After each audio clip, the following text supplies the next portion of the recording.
देश भर में कोरोना वायरस के मामले एक बार फिर से बढ़ते हुए दिखाई दे रहे हैं। मौतों का आंकड़ा फिर से ऊंचाई छू रहा है। हर राज्य अपने अपने स्तर पर कोरोना से निपटने के लिए जरूरी गाइडलाइंस जारी कर रहे हैं। कोरोना की टेस्टिंग पर एक बार फिर से जोर दिया जा रहा है। कोरोना की टेस्टिंग कराए जाने के बारे में लोगों में भ्रम का माहौल बना हुआ है। लोग समझ नहीं पा रहे हैं कि आखिर कौन सा टेस्ट कराएं। आज इस वीडियो में हम आपको बताएंगे कि आखिर कोरोना की टेस्टिंग होती कैसे है और किन किन तरीकों से कोरोना की टेस्टिंग हो रही है। नमस्कार, स्वागत है आपका ज्ञान ओके में। चलिए वीडियो की शुरुआत करते हैं और कुछ नया जान लेते हैं। तो चलिए सबसे पहले जानते हैं कि आखिर कोरोना वायरस का पता लगाने के लिए जो टेस्टिंग हो रही है वो कितने तरह से हो रही है। नंबर 1 पर है RT-PCR test. RT-PCR polymerize chain reaction का एडवांस रूप है जिसे रोगजनकों के लिए यूज किया जाता है। नंबर 2 पर है रैपिड एंटीजन टेस्ट। ये टेस्ट रैपिड डायग्नोस्टिक टेस्ट है जो कि सीधे तौर पर एंटीजन की प्रेजेंस का पता लगाता है। नंबर 3 पर है एंटीबॉडीज टेस्ट। अगर आप किसी वायरस से पहले भी ग्रसित हो चुके हैं और अब एंटीबॉडीज आपके शरीर में बन रही है तो ये टेस्ट पता लगाता है कि आपके खून में एंटीबॉडीज बनने की गति क्या है और एंटीबॉडीज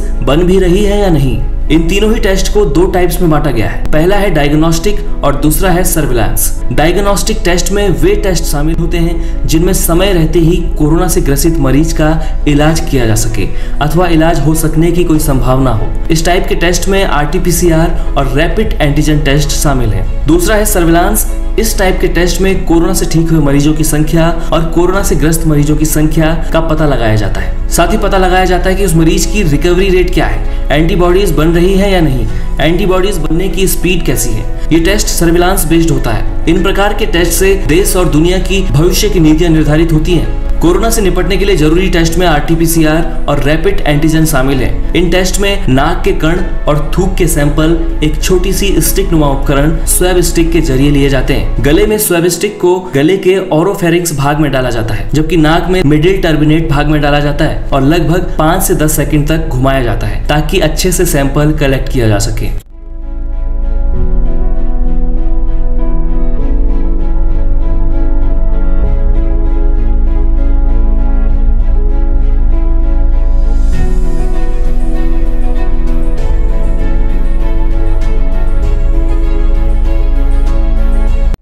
इस सैंपल को एक ट्यूब में डाल दिया जाता है और जांच के लिए लैब में भेज दिया जाता है। यहाँ पैथोलॉजिस्ट इन सैंपल की जांच करते हैं। RT-PCR टेस्ट में वायरस के RNA यानी न्यूक्लिक एसिड के अणुओं की पहचान की जाती है तो वही एंटीजन टेस्ट में वायरस के प्रोटीन के अणुओं की पहचान की जाती है। पहचान हो जाने पर टेस्ट पॉजिटिव कहलाता है। अगर इसकी पहचान नहीं हो पाती तो टेस्ट नेगेटिव कहलाया जाता है। टेस्ट रिपोर्ट पॉजिटिव आ जाने पर व्यक्ति को कोरोना पॉजिटिव करार दिया जाता है। चलिए अब जानने की कोशिश करते हैं कि आखिर इन दोनों ही टेस्ट में डिफरेंस क्या है। RT-PCR टेस्ट देश के बड़े स्वास्थ्य संस्थानों, बड़ी लेबोरेटरीज और कुछ चुनिंदा अस्पतालों में ही उपलब्ध है। RT-PCR टेस्ट की रिपोर्ट आने में कम से कम 24 घंटों का समय तो लग ही जाता है, लेकिन ये टेस्ट रैपिड एंटीजन टेस्ट की तुलना में अधिक सफल माना जाता है। इस टेस्ट के नेगेटिव आने की संभावना करीब 5 से 40% होती है। आपको बता दें कि RT-PCR टेस्ट में जब RNA के अणुओं के सैंपल लिए जाते हैं तो वो इतना अधिक नहीं होता कि उस सैंपल से टेस्ट कर पॉजिटिव या नेगेटिव होने का पता लगाया जा सके। इसके लिए लैब में RNA के सैंपल का एम्प्लीफिकेशन किया जाता है। अणुओं की संख्या बढ़ाई जाती है ताकि सही ढंग से उनका विश्लेषण कर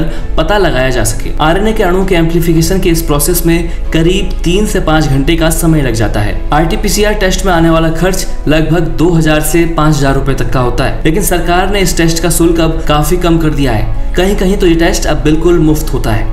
हालांकि कई सारे प्राइवेट हॉस्पिटल्स और लेबोरेटरीज में RT-PCR टेस्ट के लिए शुल्क काफी अधिक वसूला जा रहा है। रैपिड एंटीजन टेस्ट सभी जगहों में किया जा सकता है। एम्बुलेंस के अंदर भी टेस्ट किया जा सकता है। इस टेस्ट में ज्यादा अधिक समय नहीं लगता, कुछ ही मिनटों में रैपिड एंटीजन टेस्ट हो जाता है और रिपोर्ट आपको सौंप दी जाती है। इसके नेगेटिव आने की पॉसिबिलिटीज 50% तक होती है। रैपिड एंटीजन टेस्ट की कीमत भी 400 से 500 रुपए तक है। ये टेस्ट प्रारंभिक निदान के लिए सही माना जाता है। साथ ही ऐसी जगह जहाँ संसाधन अधिक बेहतर नहीं है, ये टेस्ट एक सही ऑप्शन है। लगभग सभी सरकारी अस्पतालों में ये दोनों ही टेस्ट मुफ्त में हो रहे हैं। RT-PCR टेस्ट को गोल्ड स्टैंडर्ड टेस्ट माना जाता है, यानी कोरोना की टेस्टिंग में RT-PCR टेस्ट अभी तक सफल रहा है। अगर आप रैपिड एंटीजन टेस्ट कराते हैं और इसकी रिपोर्ट नेगेटिव आ जाती है लेकिन फिर भी आपको खांसी, जुकाम, बुखार, सर दर्द अगर सांस लेने में दिक्कत जैसी प्रॉब्लम महसूस हो तो आपको एक बार RT-PCR टेस्ट जरूर करा लेना चाहिए। तो दोस्तों, आज के इस वीडियो में हमने जाना कि कोरोना की टेस्टिंग आखिर कैसे हो रही है और कितने तरीके इसके हैं। कोरोना के एक बार फिर से बढ़ते हुए प्रकोप के कारण देश में फिर से